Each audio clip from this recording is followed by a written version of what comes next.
الحمد للہ رب العالمین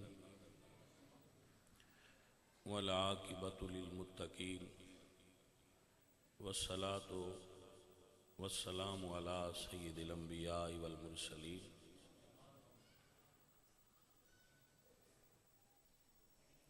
اما بعد فاعوذ باللہ من الشیطان الرجیم بسم اللہ الرحمن الرحیم الحمدللہ حضور قبلہ شیخ طریقت عالم شریعت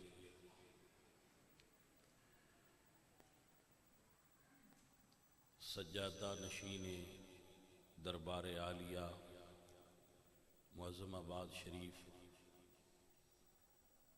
قبلہ صاحبزادہ معظم الحق صاحب زید شرفہ آپ کے اور جملہ سادات اور علماء کے ہم شکر گزار ہیں کہ انہوں نے اپنی قیمتی اوقات سے تھوڑا سا وقت ہمیں عنایت فرمایا۔ ماشاءاللہ بالخصوص قبلہ پیر صاحب جو ہیں، آپ کا ہم تہہ دل سے شکریہ ادا کرتے ہیں کہ آپ نے ہمارے گھر تشریف لا کر ہمیں اپنی روحانیت سے روشن کیا اور ہمارے دلوں میں اولیاء اللہ کی محبت کو اور اس جذبے کو مزید اجاگر کیا اور تصوف کے حقائق پر ہماری ذہنی سطح کے مطابق روشنی ڈالی، ہمیں سمجھنے میں آسانی ہوئی اور ہم نے تصوف کو اور صوفیزم کو سمجھا۔ تو ایسے ہی ہوتے ہیں اللہ والے جو روحانیت کا نور دلوں میں ڈال دیتے ہیں۔ میں یہ عرض کروں گا، پہلے بھی جو دوست سنتے ہیں وہ جانتے ہیں، اور آج حضرت صاحب نے اس جملے کی طرف اشارہ کیا۔ میں نے پہلے یہ کہیں پڑھا نہیں تھا اور نہ سنا تھا، لیکن میرے دل میں یہ بات تھی کہ میں جس علاقے میں بھی جاتا پہلی بار تو وہاں سے پوچھتا کہ یہاں کس بزرگ کا مزار ہے، اور پھر ان سے روحانی اجازت لیتا کہ جی میں آپ کے علاقے میں حاضر ہوا ہوں تو میرے حصے کا روحانی فیض مجھے دے دیا جائے اور مجھے اجازت عطا کی جائے۔ الحمدللہ تو اس کا یہ فیض تھا کہ بزرگ فراخ دلی فرمایا کرتے تھے اور اپنے خانہ کرم سے کوئی ٹکڑا مل جایا کرتا تھا، تو اس کے فیضان کو ہم نے بہت ساری جگہوں سے اکٹھا کیا اور یہاں لا کر رکھا، اور ان کا دیا ہوا لنگر اور ان کا دیا ہوا فیض قطرہ قطرہ اکٹھا کر کے یہاں رکھا، اور وہاں سے مخلوق خدا کو فیض مل رہا ہے۔ اس میں میرا کوئی کمال نہیں ہے، میں بالکل ایک عام سا بندہ ہوں، اور یہ کہا کرتا ہوں لوگوں کو، دوستوں کو، کہ اللہ جب کسی سے کام کروانا چاہتے ہیں تو اسے اس قابل کر دیتے ہیں، لوگوں کا دل اس طرف موڑ دیتے ہیں اور وہ کام ہو جاتا ہے۔ میری اس میں کوئی قابلیت نہیں ہے، وہ اگر اللہ چاہتا تو کسی اور کو اس قابل بنا دیتا۔ تو اللہ کی نظر انتخاب اور رسول اللہ کی نظر کرم اس فقیر پر پڑی، واللہ یختص برحمتہ من یشاء، تو یہ کام مجھ سے لے لیا گیا۔ میں بہانہ بنا کیا تو اللہ تعالیٰ نے، اللہ کے رسول نے یہ کرم نوازی فرمائی اور مجھ سے یہ کام لے لیا کہ یہاں یہ جو سلسلہ ہے یہ چلا۔ میں یہی کہتا ہوں کہ جیسا کہ حضرت سعدی رحمۃ اللہ تعالی علیہ نے فرمایا، اور یہاں میں ایک جملہ آپ کو بول دوں کہ میں نے اس بندہ فقیر نے اپنی دنیا کی، ظاہر ہے ہر بندے کی ایک دنیا ہوتی ہے، اس کی مال اولاد جو کچھ بھی اس کا ہوتا ہے وہ اس کی ایک دنیا ہوتی ہے۔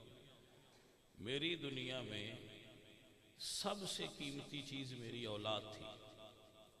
میں نے رسول اللہ کے دین کے لیے اپنی اولاد کو دیا ہے، اور آپ سب کے سامنے بزرگوں کو گواہ بنا کر یہ کہتا ہوں اپنی اولاد کو کہ بیٹا ہمیشہ حضور کے دین سے وفا کرنا، اور کبھی مال کی طرف توجہ نہ کرنا۔ مال درویشوں کے قدموں کے نیچے رہتا ہے، اسے سر پہ سوار نہ کرنا، یہ قدموں کے نیچے رہنا چاہیے۔ اور یہ جب بندہ اللہ کا ہو جاتا ہے تو پھر خزانے اللہ اس کو عطا کر دیتا ہے، اپنے خزانے اللہ اس کے سامنے کر دیتا ہے۔ تو یہ جب اس کے پیچھے چل پڑے بندہ تو پھر یہ آگے ہوتا ہے۔ ایک بزرگ ہیں، وہ شاید فوج میں کسی بڑے عہدہ پر فائز ہیں، مجھے اب ان کا نام نہیں یاد، ان کی ایک کتاب میں نے پڑھی تو انہوں نے یہ جملہ اپنی کتاب میں لکھا کہ جب اللہ نے دنیا بنائی تو اس سے پوچھا کہ تیری ذمہ داری کیا ہے دنیا سے؟ تو دنیا نے عرض کی کہ الہی جو میرے پیچھے چلیں گے میں ہمیشہ ان کے آگے رہوں گی، اور جو مجھ سے منہ موڑ کر تیری طرف چلیں گے میں ہمیشہ ان کے پیچھے رہوں گی۔ تو اللہ نے فرمایا ٹھیک ہے، تیری ڈیوٹی پوری ہے، یہی کرتے رہنا۔ تو یہ قانون ہے دنیا کا، جو اس کے پیچھے چلتا ہے وہ آگے رہتی ہے، اور جو اس کو چھوڑ کر اللہ کی طرف چلتا ہے یہ اس کے پیچھے ہو لیتی ہے۔ تو یہی صوفیاء کا طریقہ ہے، یہی صوفیاء کا الحمدللہ رب العالمین یہ منہج ہے، یہ راستہ ہے۔ میرے پاس جو کچھ ہے وہ اللہ کے دین کا ہے، میری کوئی ذاتی پراپرٹی ملکیت نہیں ہے، جو کچھ ہے وہ اللہ کے دین کا ہے۔ میرا گھر، میرے بچے، جو کچھ میرے پاس مالی طور پر ہے، جائیداد منقولہ غیر منقولہ جتنی ہے وہ سب اللہ کے دین کے لیے ہے۔ میں نے اپنے بچوں سے یہ کہہ رکھا ہے کہ اللہ نے ہمیں زمین سے نوازا ہے، جو زمین ہمیں دی ہے، میں تمہیں کہتا ہوں کہ اس سے جتنی آمدن آئے وہ اس گھر پہ لگانا، اللہ کے راستے پر لگانا۔ جب تک تم اللہ کے گھر پر لگاتے رہو گے تمہارے گھر میں روٹی پکتی رہے گی۔ تو یہ روٹی کا پکتے رہنا ہی کمال ہوتا ہے، باقی سب جمع تفریق ہے۔ تو میں کوئی واعظ عالم صوفی کچھ بھی نہیں ہوں، بس وہ ایک آخری جملہ میں بول رہا ہوں بس، اور پھر دعا کرتے ہیں کہ سعدی فرماتے ہیں کہ مجھے ایک دن خوشبودار مٹی ملی حمام میں، تو میں نے اس سے پوچھا کہ اے خوشبودار مٹی، تیری خوشبو نے مجھے مست کر دیا ہے، تو مٹی میں تو خوشبو نہیں ہوتی، تیرے اندر خوشبو کہاں سے آئی؟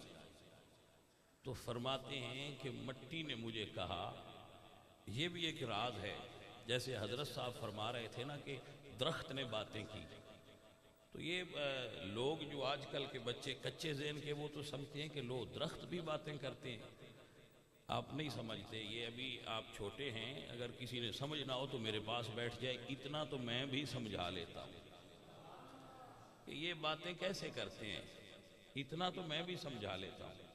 کسی نے سمجھنا ہو تو یہ کوئی میں کمرے میں چھپ کر نہیں کہہ رہا، یہ بالکل سادہ سی بات ہے، یہ کوئی اس میں اتنی گہری سائنس نہیں ہے. اگر کسی نے سمجھنا ہو تو یہ میں بھی بتا سکتا ہوں کہ درخت کیسے باتیں کرتے ہیں یا مٹی کیسے گفتگو کرتی ہے. یہ بزرگوں کا ایک بات سمجھانے کا انداز ہوتا ہے. ٹھیک ہے. تو سادی فرماتے ہیں میں نے اس سے کہا کہ تیرے اندر سے خوشبو کیوں آتی ہے؟ تو وہ کہنے لگی بگفتہ من گلے ناچیز بودم. یہ ہے کمال. میں اس پہ اکثر بات کرتا ہوں کہ یہ کمال ہے. وہ کہنے لگی کہ میں تو ناچیز مٹی ہوں، جب کسی کے اندر خوشبو آ جائے تو اس کے اندر سے میں نکل جاتی ہے. وہ کہتا ہے میں ناچیز ہوں. جب خوشبو اندر آ جائے، جب اندر ستھرا ہو جائے اور خوشبو آ جائے، اندر کی بو ختم ہو جائے تو پھر میں نہیں رہتی. پھر وہ کہتا ہے من گلے ناچیز بودم، میں تو ایک خاک ہوں، عام سی مٹی ہوں. تو پھر تو خوشبودار کیسے ہے؟ کہا ولیکن مدت با گل نشستم، میں نے کچھ دیر ایک پھول کی صحبت میں وقت گزارا ہے. بس یہ ہے. میں مٹی ہوں، میں خاک ہوں، لیکن اس خاک میں خوشبو کیسے آئی؟ کہا کچھ دیر میں نے ایک پھول کی صحبت میں وقت گزارا ہے.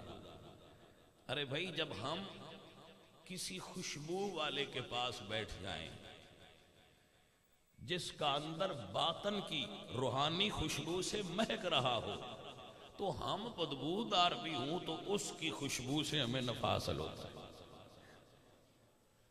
اور یہ بھی ایک رمز ہے، یہ بھی ایک رمز ہے. کبھی بھی آپ نے نہیں دیکھا ہوگا جو خوشبو لگاتے ہیں کہ کسی نے میلے کپڑے پر خوشبو لگائی ہو.